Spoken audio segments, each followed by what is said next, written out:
As the winter dawn broke slowly over the Western world, it cast its warmth on a troubled civilization, torn with great emotions and fears.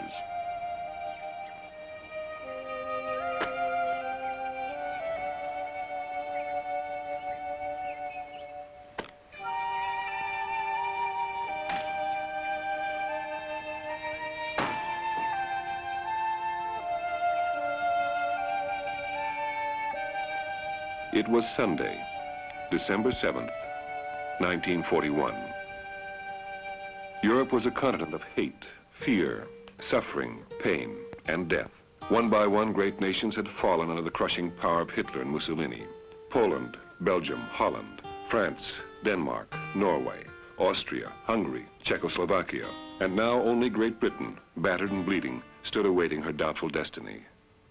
Hitler's armies were marching on Russia, and all of Europe seemed doomed. In America, there was peace, but a nervous one. There was also reason for happiness. The Great Depression was virtually over, and the rapidly expanding manufacture of planes, ships, and ammunition for the war in Europe was creating job opportunities for thousands.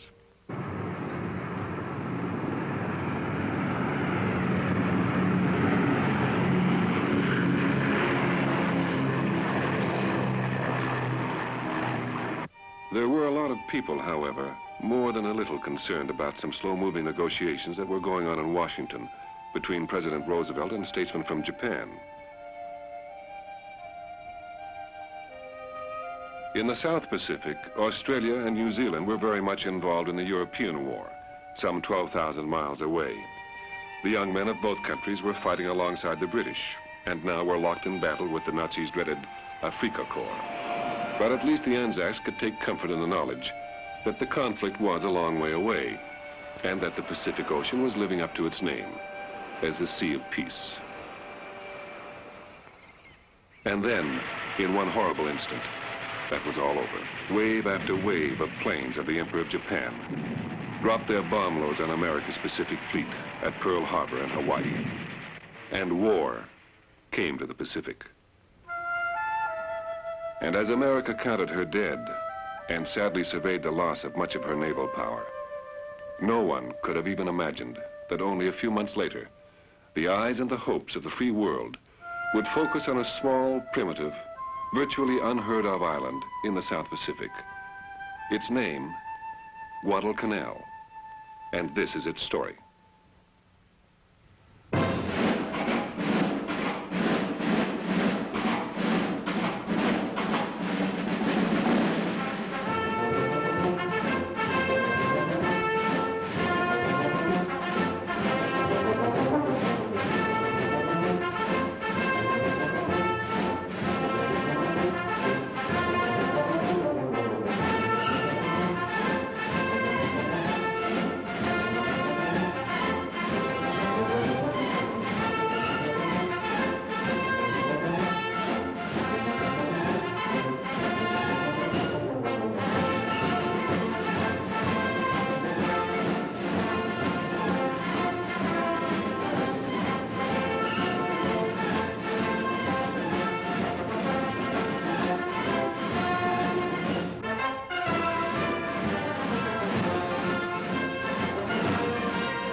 Even as America recoiled from the horrendous shock of the Japanese attack on Pearl Harbor, she and the rest of the free world suddenly faced even more shattering developments as Hirohito's war machine moved into high gear.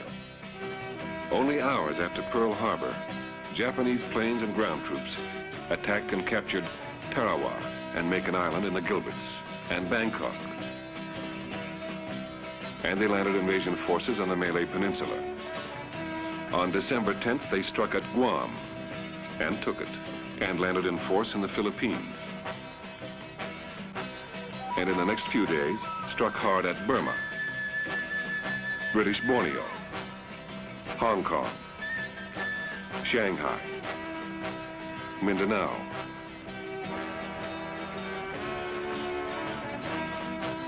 and the Marine garrison at Wake Island.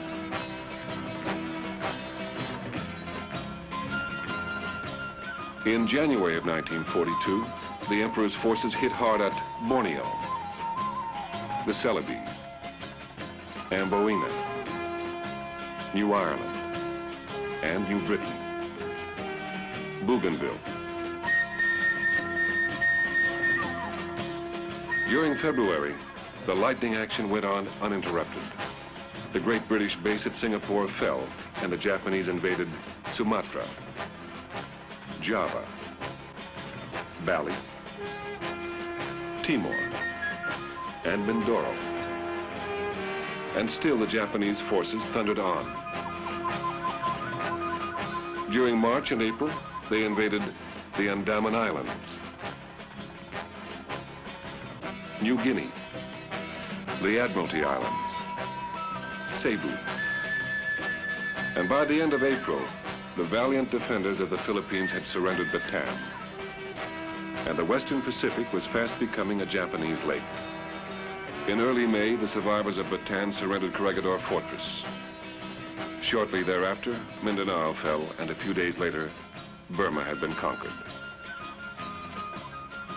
On May 3rd, the capital of the British Solomon Islands at Tulagi was captured without a struggle, and the Solomons became Japanese territory.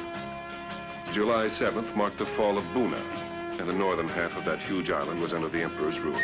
After a little more than 7 months of war, the Japanese owned the Western Pacific. Hirohito's military might had accomplished the greatest territorial conquest of all time, making the vaunted campaigns of the Khans of the Roman Empire insignificant by comparison. And now the question remained, would they move on south into Australia, or would they first take the New Hebrides and the Fijis? And that's where my visit to Guadalcanal began, as I boarded an Air Pacific jet at Nandi in the Fijis. As the plane took off, I couldn't help but reflect that this very airport at Nandi was built by the American forces as a staging base for the South Pacific campaigns. We flew on to Port Vila in the New Hebrides and landed at still another great air base built for the South Pacific campaign by the United States. Then continued on toward Guadalcanal, passing near a third great airfield at Espiritu Santo, also built by the Americans. Prior to Guadalcanal, this was one of our closest bases to the Japanese operations.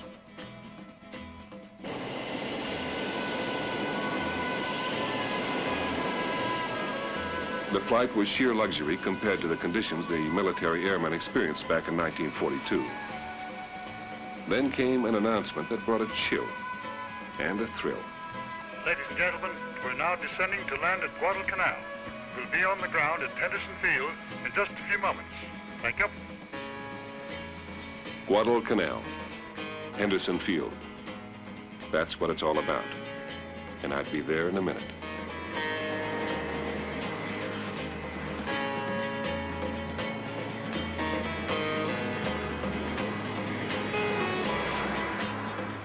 This great modern jet airport is the successor to and carries the same name as that little muddy battle-scarred field that was the objective of the entire campaign for Guadalcanal.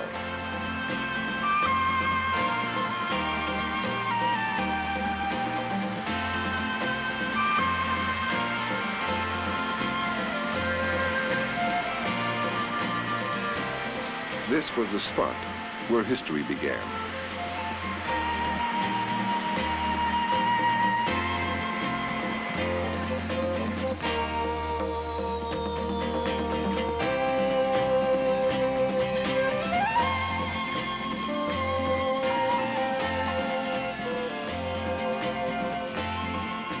My friend marine biologist Dr. Walter Stark was waiting for me, and it was good to see Walter again. We were both anxious to get to his research vessel, El Torito, and lay out our plans for my rendezvous with history. As we headed for the car, Walter pointed out the anti-aircraft gun that stood in front of the airport. It was one of those which had served so effectively in the early days of the campaign, when the holding of this field was in such precarious balance.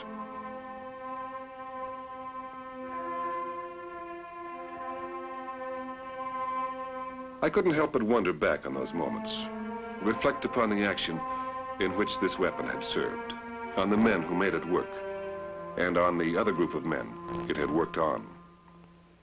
But we would go into that later.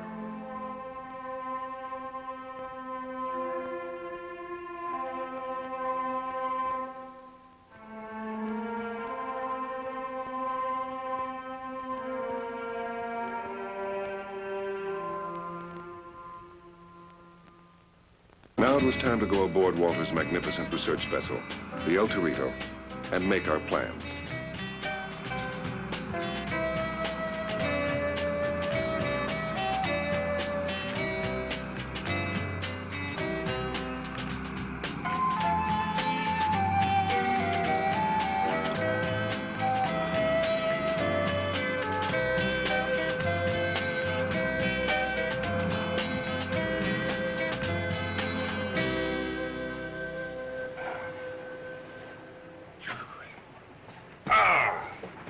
Good to be back on board the El Torito. Good to have you back. I'd like you to meet my friend Wally Gibbins. Nice to meet you, Wally. Wally Gibbins. I remember you were talking about him the last time I was here. Yeah. Nice to meet you, Leslie, and I hope what Walter said wasn't too hard on me. Oh, no, he was pretty soft on you. Leslie, what would you like to do over the next few weeks? Well, came back this time because what I'd like to do, I would like to go back over the battle for Guadalcanal. I'd like to go to all of those places that the battles actually took place and, sort of recapitulate history, right from the time that the Marines landed on Red Beach up to the final victory. A lot of the action took place in the sea, of course, as well, and there are a lot of sunken ships and aircraft around here. And Wally knows where most of them are, so maybe we can cover that while you do the shore stuff. Oh, I know what that means. I'm going to be the landlubber again, right? That's right, and we'll stay out where it's cool. When the Japanese invaded and captured the Solomon Islands in May 1942, there were but few people in the Western world who had ever heard of Guadalcanal. Perhaps its only claim to fame was that it was the locale of one of Jack London's early writings, the Red One. And even then it was referred to as Guadalcanal, its original name. In the traditional image of South Sea Islands, it was a beautiful place. Coral beaches, warm, clear waters, lush, dense jungle, high volcanic mountains, and millions of coconut palm trees. But its beauty was deceptive. Lying but 10 degrees south of the equator, it was hot in the 80s day and night, and it was humid. Its torrential rains kept its lush jungles at the sweltering point, from which there was no relief, and it also boasted an insect population second to none. Spiders, creepers, crawling things, and billions upon billions of mosquitoes, the malaria-carrying kind. In the early summer of '42, coast watchers on Guadalcanal reported that men from the land of the rising sun were beginning the construction of an airfield near Lunga Point, and that tipped the Japanese hand. Their next move was going to be on the New Hebrides, and the Allied Pacific Command was forced into initiating an action to stop the Japanese advance. It was now or never. With unbelievable speed and an equal amount of confusion, plans were made to invade Tulagi and Guadalcanal. The United States Marines' 1st Division was given the assignment. The whole plan soon earned the name Operation Shoestring. Task Force 62 was formed and set sail from the Fijis on July 31st with 19,000 Marines aboard. At dawn of August 7th, the 1st Division split into 2 groups. Yoke, which left for Tulagi, X-Ray, which moved toward Lunga Point on Guadalcanal. Its destination, Beach Red. The yellow area indicates where Japanese troops were reported to be. At 06:13, the Navy ships began the bombardment of Beach Red.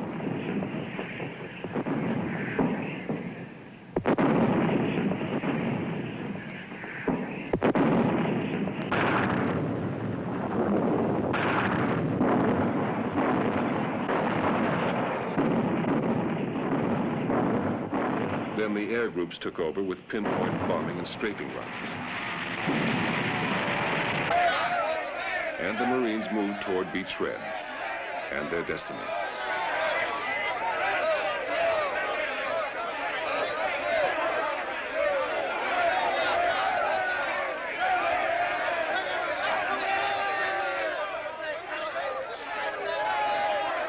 At 09:10 exactly, on schedule, the Marines had landed. This is Beach Red today, more than 3 decades later. It's peaceful now, wonderfully peaceful and quiet. But one can imagine the different circumstances of that earlier day when the Marines hit the beach. For the most part, they were young and green kids who'd only a few months before been going to school, eating hamburgers, drinking Cokes, trying to figure out a way to make the down payment on some kind of a jalopy. The term hot rod hadn't even been coined then. And one can imagine how nervous these young men were as they touched these shores and the fears they must have had as they were about to confront the enemy. Here they were, just barely trained, untested, untried, not particularly anxious to shoot anybody, and surely not anxious to be shot at. And they were about to have an eyeball-to-eyeball meeting with the crack troops of Emperor Hirohito, famed, seasoned veterans who had slashed their way down the Pacific and savagely wiped out everyone and everything in their path. It was an awesome moment for the young Leathernecks. But the confrontation was to be delayed for at least a little while. To the complete and pleasant surprise of all concerned, the landing was utterly unopposed. For the first few hours, the only shots heard were from the guns of trigger-happy youngsters as they cautiously moved into the cocoa palms in the jungle, nervously seeking out a concealed enemy who just wasn't there. Marine intelligence had estimated that more than 8,400 Japanese troops would be awaiting them. But for the moment, there were none to be seen. As the Marines drove further in from Beach Red, they did find lots of the enemy's gear, machine guns, rifles, ammunition, canned goods, and rice. And the last two items were going to become very valuable. Any operation as big as this has to have some foul-ups, particularly when it's the first time. This one had its share. While plenty of supplies and equipment had been brought along, there was not sufficient time or personnel to get it ashore. The beach became plugged with materials of war, and when the Navy sailed away after only 48 hours, it carried away many items that the Marines would sorely need. Things like tanks, ammunition, artillery, transport, and food. But Marines have a way of handling problems like that. They simply take the enemy's equipment, fix it up, turn it around, and use it against him. By the time the first Japanese bombers appeared a few hours after the landing, they faced some of their own guns.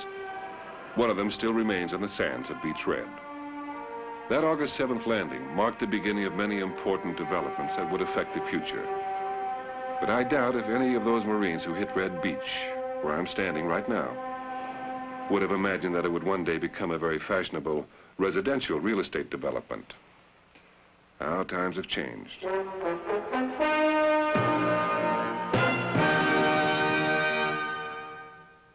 By nightfall of August 7th, the Marines had deployed to establish a broken and sketchy perimeter up to 1,000 yards inland from the beach. At the end of the next day, August 8th, they had extended their occupied area to more than 4,000 yards inland. But the big event of the day was overrunning and capturing the airfield the Japanese were building near the Lunga River. This was the objective of the invasion, and it had been taken with only token resistance. In taking the field, which was promptly named Henderson Field, in honor of Major Lofton Henderson, a Marine pilot killed in the Battle of Midway, the Marines also captured much valuable Japanese equipment, without which they could not have continued the building of the field. In desperate, around-the-clock labor, the Marines used Japanese trucks and earth movers to clear and improve the area. They even took over the pagoda and made it their operations center. On August 12th, only 4 days after the invasion, the first plane landed at Henderson Field. It was a Navy PBY, and the pilot, Lieutenant W.S. Sampson, pronounced the field was ready to take on planes. He then took off carrying out 2 wounded men, the first of many wounded who would be evacuated from Guadalcanal by air. By now, Jap Command Headquarters at Rabaul was thoroughly irritated by the presence of the Americans in Guadalcanal and by the loss of the airfield. The audacity of those stupid Marines interfering in the plans of Imperial Japan. Get rid of them. A counter-invasion force was ordered to land and destroy the Americans, commanded by Colonel Kiyono Ichiki. It was of battalion strength, a little more than 900 men. Incredible, isn't it? 900 men to wipe out the 1st Marine Division. They landed at Taivu on the night of August 18th and began a westward march toward the airfield. This was their destination, and their destiny. This beach borders a fairly small stream known as Alligator Creek. To many of the Marines, however, it was identified as the Tenaroo River. The error was understandable, for in the first several weeks of the occupation, the only maps available were crude and very sketchy ones, most drawn from memory and far from accurate. The true mouth of the Tenaroo was nearly 2 miles further east. Here's one of the maps the Marines had to use. It was given to me by former Marine Sergeant Michael Iskey of Linden, New Jersey. The legend on it reads, "This map was drawn from the information supplied by a man thoroughly familiar with the terrain. It is an approximate pictorial representation drawn from this person's memory rather than an accurate map." The Achiki Battalion moved overland toward this point, and by the night of August 20th, were approaching the mouth of Alligator Creek. The Marines had established a perimeter line along the western bank of Alligator Creek and had labored furiously to get their position as strongly fortified as possible. Incidentally, the creek was well named, for at that time it was well populated with big, hungry gators, and it was not a good place to go wading. As night fell on August 20th, the Marine positions looked like this. They were dug in along the shoreline all the way to Lunga Point, and along the west bank to the head of the creek, approximately a mile. The Achiki Battalion was coming this way. At 3 o'clock on the morning of August 21st, confrontation with the crack troops of Japan that the Marines had been waiting for became a reality. And it happened right here. Achiki had brought his men up into the jungle on the eastern banks of the creek and into position for a frontal assault on the Marine lines. And as the battle began, the Marines were to face for the first time the fanatical banzai charge for which the Japanese soldiers were to become so notorious. Screaming, "Malin, you die," about 200 of the Japanese stormed across the creek, completely ignoring the withering fire that the Marines leveled at them. And as the young Marines increased their rate of fire, they watched in unbelieving amazement as Achiki's men completely ignored the hail of death and raced on into the mouths of the guns that were killing them. They died by the dozens, but still they kept coming. It was impossible to live through the tremendous fire that the Marines poured into them. Yet some of them made it into the Marine lines, and there for the first time it was hand-to-hand fighting, bayonets and knives, and the Japanese died. And then Achiki staged a strange maneuver. In the darkness, he sent a company of men out into the sea. Wading chest deep in the shallow surf, they moved westward and then headed back in to hit the Marines' left flank. It was a daring action, but it didn't work. They were spotted. And as they struggled through the shallow lapping waves, they were cut down by the withering canister and machine gun fire and the sharpshooting rifles of the Marines. Every one of them died.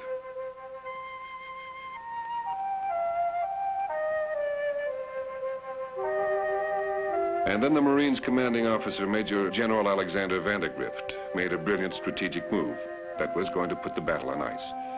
He accurately estimated the perimeters of Achiki's position and sent his forces out to totally surround the enemy to contain them in that area, and then to compress him to the point on the beach.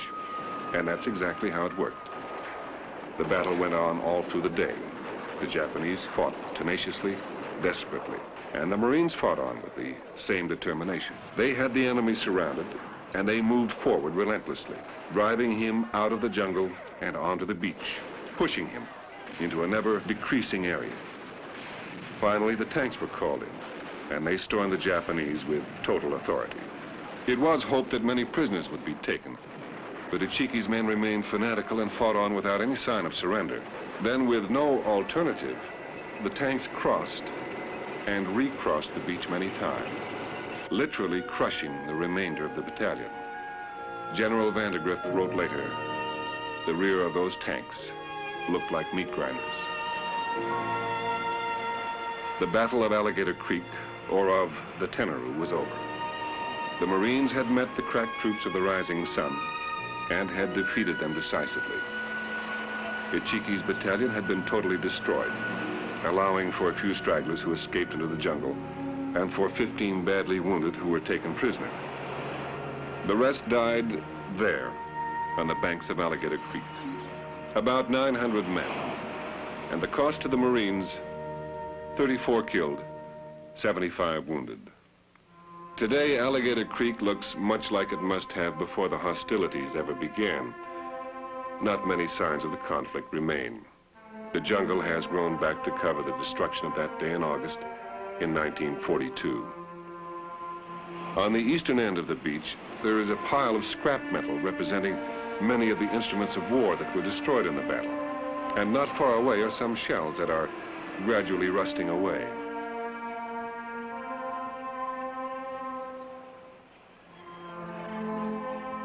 Across the creek, the jungle is interrupted here and there with the broken remnants of marine fortifications.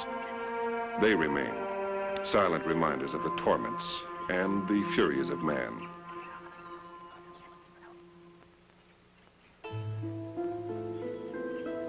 And Colonel Ichiki, he too, a notable victim of the battle. When it was obvious that all was lost, Ichiki gathered up his regimental flag and sneaked off into the jungle. In a small clearing there, the Marines later found him. True to the samurai code, he had taken the defeat as a personal failure. In shame, he tore his flag to shreds, burned it, and had committed harikari. There were heroes too, a great many of them. And this man was perhaps the most heroic of them all. His name, Jacob Vouza. He was a Solomon Islands native, and at the time the Japanese landed, he had already retired as a long-time member of the British Solomon Islands Constabulary with the rank of Sergeant Major. As soon as the Marines landed, he, with his superior, District Officer Martin Clemens, volunteered to serve with the Americans. Before the campaign was over, Jacob Vouza had won the American Silver Star, and from his king, England's George Medal, the highest honor a British civilian can be awarded.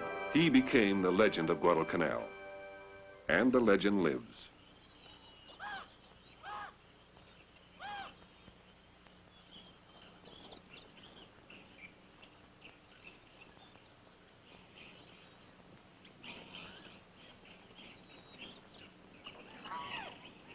Vouza is an old man now, but remains active and in reasonably good health.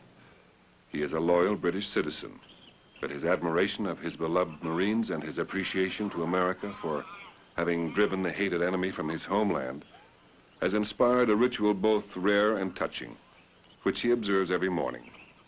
I was privileged to witness it.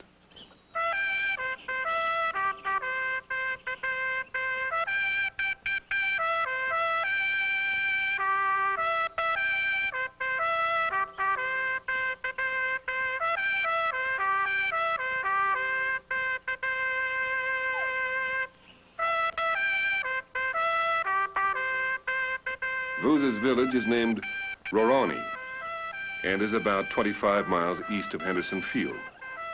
Nearly all the residents are kin, his children, grandchildren, and great-grandchildren. Once he has run the stars and stripes to the top of his flagpole, he calls the children to him.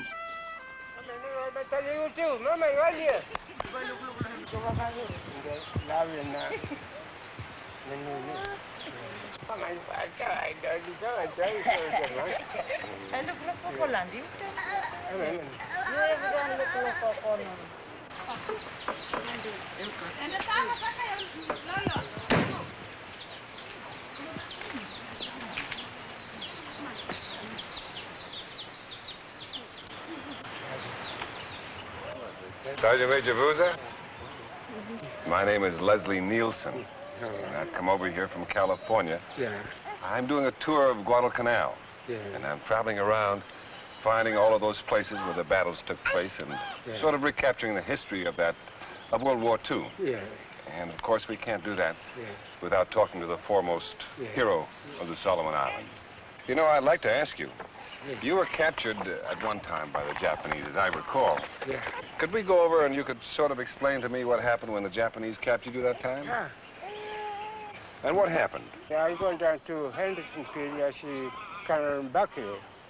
He said, you know where we come from? I said, no. Where you come from? He said, come from state. What do you mean state? Oh, we come from America. And I said, oh, America, you know, but state just passed out to them, you hear him. It is difficult to understand Sergeant Major Vouza. He speaks in pidgin English, and still suffers from one of the wounds the Japanese inflicted upon him, which severed part of his tongue. But his story is a fascinating one. My people die. But I worked to Marine for 2 weeks. Maybe 3 weeks, and I come again and got one American flag. He's telling me that he had retired from the native constabulary before the Japanese arrived. When they landed, he offered to serve Officer Martin Clemens, who had resolved to keep the British Solomon Island government in existence, and with a few devoted natives like Vouza, had retired to the hills to act as a coast watcher and keep the Allies advised of enemy activity. When the Americans landed, Vouza and Clemens entered the Marine lines at Beach Red and volunteered their services. Their offer was gratefully accepted. Clemens was placed in charge of native scouts, and Vouza was assigned to scout for Marine patrols that were ranging eastward from the perimeter. On August 18th, Colonel Ichiki's men captured Vouza near his village. They found an American flag, which the Marines had given him, and decided he was working for the Americans. They tied him to a tree and tried to torture information from him. He refused and would only reply, Kanaka, meaning native. They kept on and promised him that if he didn't talk, they would kill him at nightfall. Vouza kept his silence, and the Japanese kept their promise, or at least they tried to. Brutally, they bayoneted this brave man 5 times, each thrust running clear through his body. That's why I give my life to the Marine and the Solomon Island, because I was a real man on this island. Sergeant Major, when you were captured by the Japanese, and they bayoneted you, 5 times, I believe, wasn't it? You want to see? Could you? I would like to see him. I helped him remove his tunic, which, incidentally, is a present from the Marines. There we are. He described the bayoneting. Here is a password, right here. Mm-hmm. Somewhere, they come up on top. Right up my neck is my tongue. And the second one here. I just come up on top and break my hand like that. Here. Now, the story he now told me in his simple and modest words is one of bravery, courage, and valor. Put bench on me and This is when you had come to after they had left you, is that it? But they had left you for, they had left you for dead. Yeah. They leave me there because they've been killed too. But you must have lost a lot of blood. Oh, blood. How did you find the strength to get from there to the, where did you go from there? One day I feel nobody there was me. I just go across the river and then go and stand up. Did you swim across the river? Myself, yes, I You swam yourself? Yeah. Then I go up and see one coconut tree like this. I lay my eyes around because I let more blood. Yeah. Now I pray to God. God show me the way where I go. What do you mean? When you say you prayed to God, what do you pray for? You pray for strength? But what thing? And I pray to find the way, my friend. And what to, and I said, what road you want me to do? I mean, 2 roads, one big one, one small one. Yeah. And big road, me up on this road where you come, you see that one. I can go this up, like this my coconut dry over there, and I meet the Marine. The Marine didn't want to shoot me. Say, oh, friend. Let me stop you for a minute. You had 2 roads to go on. Yeah. And you picked the right one. Yeah. The other road would have led to danger. Is that... If I go on there, I die. I see. Far away from Marine. So that's how God made you make the right decision. Yeah. I see. Then I go there, Marine don't want to shoot me. Friend don't shoot me. They plan to kill me already. Then I say, come in. I have me come in, I say, who are you? Yeah. Oh. He made his report to the Marines and collapsed. Yeah. You were in the hospital for 12 days, and the missionary came to see you and said, no, he is not going to die. Yeah. You know, I see over here, I've been looking at this when we've been standing here, but that's a monument you have there. Yeah. Who is that? Did the Raiders give that to you, or is that the U.S. Marine Corps? Could you show it to me, Sergeant Major? This is a symbol of the respect and appreciation the Carlson's Raiders hold for Sergeant Major Vouza. He served as their scout on their historic raid from Aola to the Matanakaw. It was a tremendously successful operation against the enemy, and Vouza is given much credit for the toll of Japanese and for the low American casualties. It's a singular honor for Vouza, for the Marines seldom pay such tribute to a foreigner outside their ranks.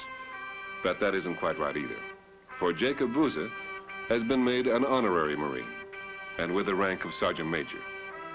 Before I left, Sergeant Major Vouza asked me to visit the tiny church that he was so proud of. He is an extremely devout man, and his church is an important part of his life. Even here, his fondness for America is evident. He insisted that it be named California Village.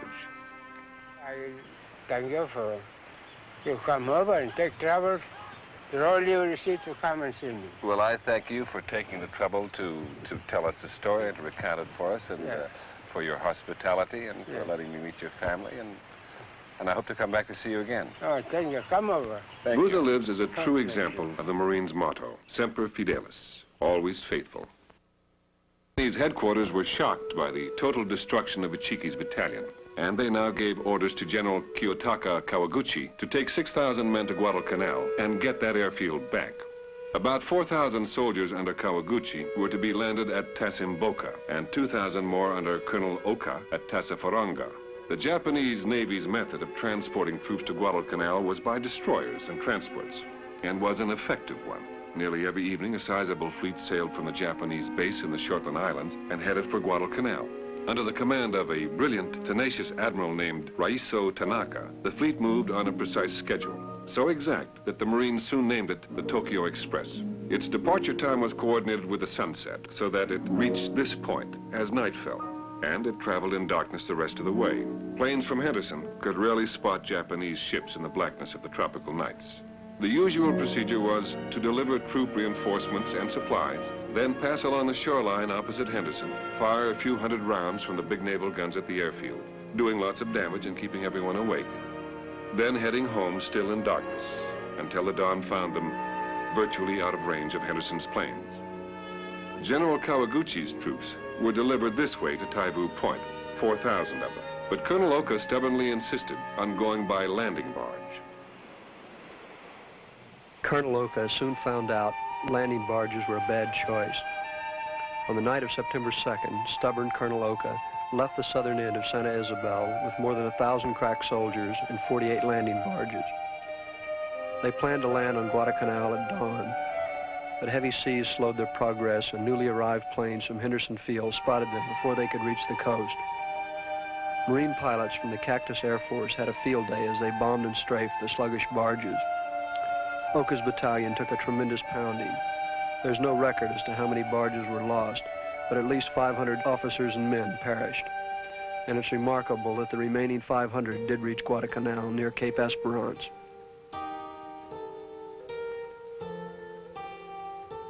This is a barge that didn't make it. It found its final resting place on sandy bottom, and for over 3 decades has slowly deteriorated through the relentless forces of nature that eventually will reduce it to iron rust.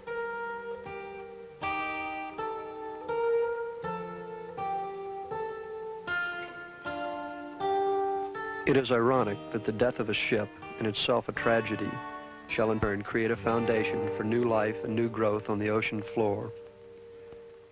This barge is now the home of thousands of fish who have found its tattered remains to be a perfect haven of security, and corals and other sea life in many forms now blanket the ugly residue of the fire and fury of war.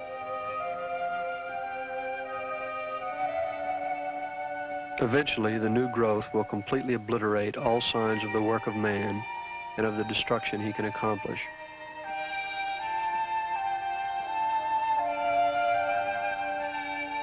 There's beauty in life here now, where only barren sand existed before, part of the strange fortunes of war.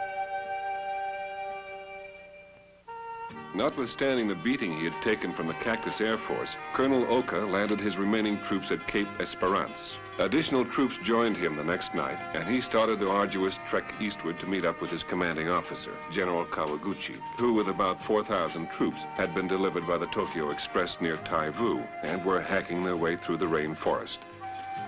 Knowing that many Japanese troops had landed, and were moving toward Henderson Field, General Vandergrift gave the Marines' 1st Raider Battalion the job of defending a low ridge of hills less than 4 miles south of the airfield.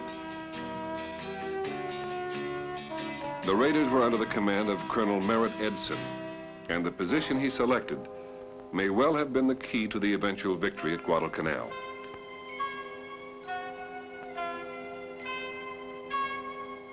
This is where it all took place. On the official maps, it's referred to as Edson's Ridge, but to the Marines, it's known as Bloody Ridge. The battle fought here saved Henderson Field. Bloody Ridge is not an impressive sight. It's a series of low-lying hills running south along the Lunga River. At the south end and along both sides, it's surrounded by dense rainforest jungle. And to the west is Swampy Lagoon and the river. The Raiders, plus 2 parachute companies, less than 1,000 men, dug in along the southernmost hill. General Kawaguchi's force, about 4,000 strong, had moved into the jungle area. Colonel Oka's troops had not yet arrived. It was September 12, 1942, and the tension mounted as darkness fell. At 21:30 hours, all hell broke loose. A naval bombardment from off Lunga Point slammed in on the Marines' positions. Mortar shells came at them from all sides. And out of the jungle came Kawaguchi's troops, screaming, "Malin, you die," and "Banzai." They dashed fanatically into the withering fire the Marines laid down. The force of the attack continued through the night, as wave after wave of Japanese threw themselves into the barbed wire defenses and were cut down. The Marine companies toward the river were forced back, but Kawaguchi could not break through. And at dawn, both sides paused to regroup.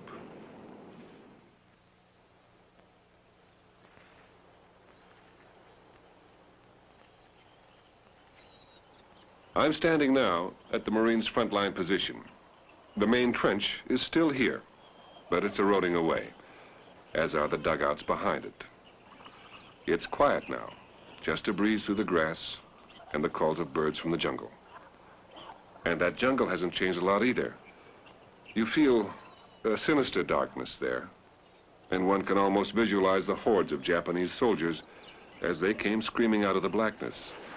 And imagine we can hear the sounds that filled that night.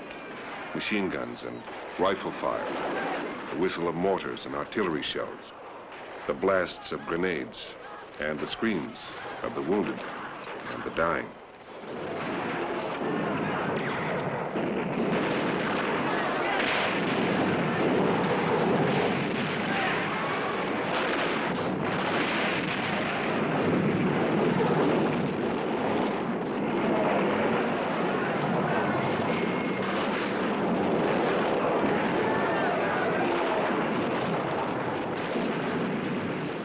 Almost hidden in the tall grass is some of the barbed wire, strung by the Marines so effectively. There was little of it available then, but Colonel Edson's men put it in the right places, and it did the job. And after 3 decades of weathering, it's still as sharp as it was that night when the Japanese were pinned to it.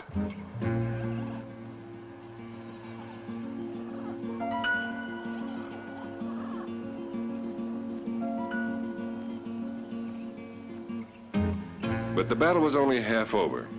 Colonel Edson pulled his small forces back and repositioned them on a tighter dug-in line. Kawaguchi repositioned his forces too. At 6:30 in the evening of September 13th, the battle began again. The Japanese struck hard at the Marines' west flank. They slammed into the middle sector. And finally, they smashed into the parachute companies on the east side. It was a repetition of the first night's affair. Only the Japanese charges were even more violent and fanatic. They were pressed hard by Marine artillery fire, which was brought into play. More than 3,000 rounds were poured into their lines. But the pressure on the Raiders was tremendous. As the waves of screaming Japanese continued to rush at them, the Marines were pushed back further into an ever-shrinking perimeter. The situation was desperate, and the future of Henderson was precarious indeed. This is the way the ridge looks today from the Japanese position.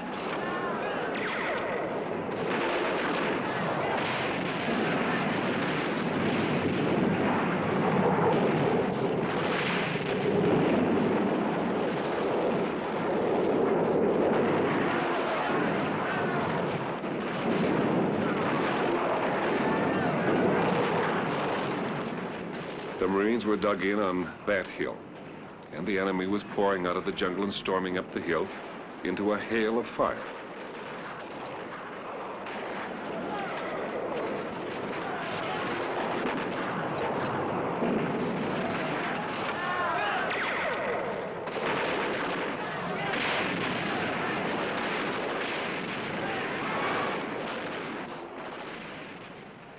As dawn broke, it ended right here. The paratroopers were forced to within 10 yards of the top of the ridge, but they stopped the enemy's final thrust at this wire.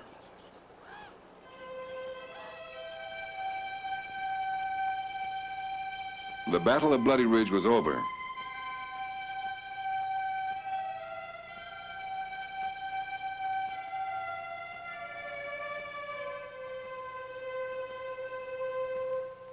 The hillside was littered with more than 650 dead Japanese.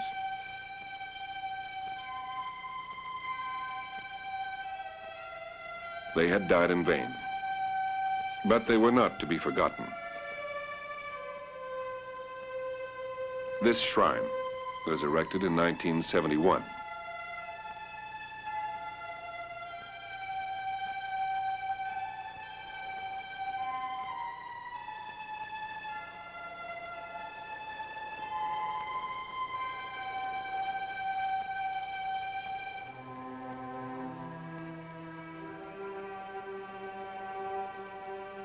Not far away is another Japanese shrine.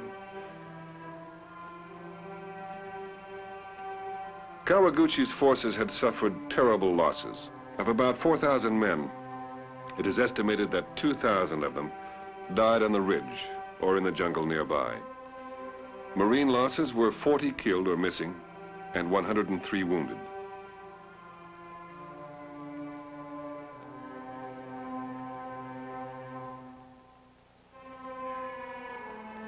It was a great victory for the Marines and is commemorated by this marker erected at the site of Colonel Edson's command post.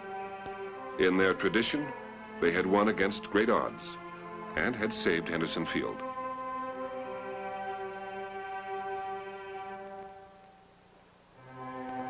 A few feet from the Marine Memorial is this corner post, marking the boundaries of a cattle ranch which now operates on the sides of Bloody Ridge.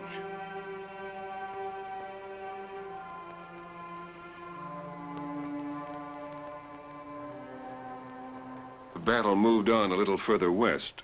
For the moment, Henderson was secure, and General Vandergrift elected to extend the area of Marine control. The objective was the Matanakaw River, and it was to become the scene of some of the hardest fighting of the campaign. The Matanakaw is a beautiful river, which moves down to the sea through a deep canyon covered with lush forest growth.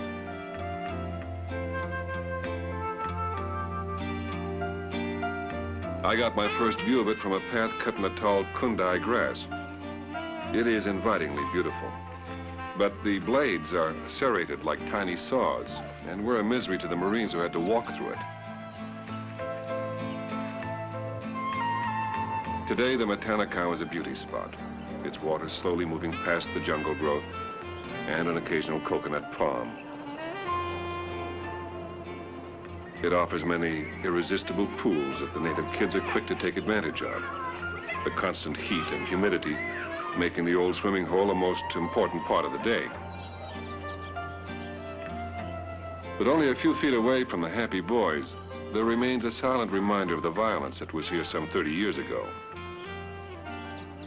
Forgotten now and ignored by time, it is the rusting hulk of a Japanese personnel carrier, which with its crew was a victim of the conflict.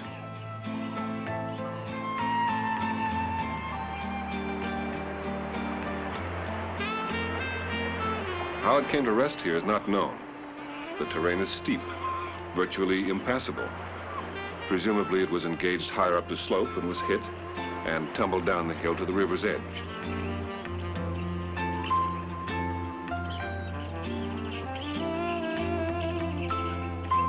Now growing on the steep hillsides are native gardens.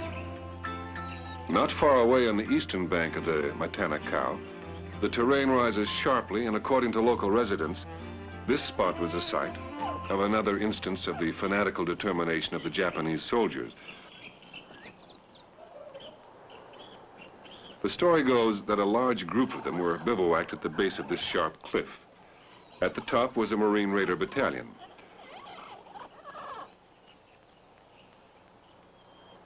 After dark, the Japanese commander directed his troops to climb, hand over hand, up the steep slopes, with the idea of surprising the Marines on the top.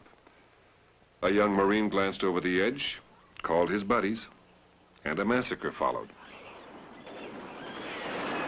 The Japanese couldn't even let go to grab their rifles.